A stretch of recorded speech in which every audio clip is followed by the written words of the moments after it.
True. I think if you're a basketball coach, you have to answer that true. There's that constant, maybe a little bit of battle that goes back and forth. But in my short time here, you really get a better perspective for how difficult it is. And I think there's probably always going to be a lot of true answers to your question. But ultimately, you're trying to get a better feel for how the process works, and that's what we're getting here this weekend.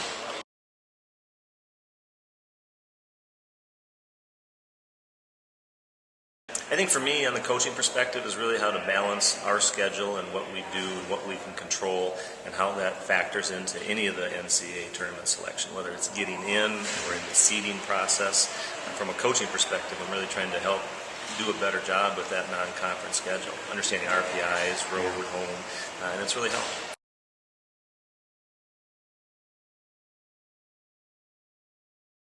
And I think scheduling outside of recruiting is probably the most important thing we do in college basketball. And for us, we are trying to find that right balance of not only getting ready for our conference season, but also if we get a chance to play in the NCAAs, how is this going to look? And so it's important for us to look at it. We work hard to try and bring in as many teams as we can, but that's a challenge. Luckily, we've got some really good quality BCS programs in our area that are willing to travel and come to our place. We're pretty selective. We really hold out for games that are going to be good for us. So sometimes we're scheduling a week before the season starts, but it works out.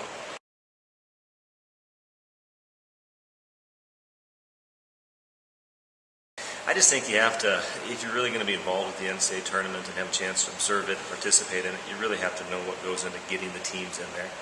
I think everyone feels like from watching TV that they have an idea of how it works, but just in being here and getting a better sense for it, you really have no idea unless you kind of sat in their chair and to make some of their decisions. So it really has been a good weekend.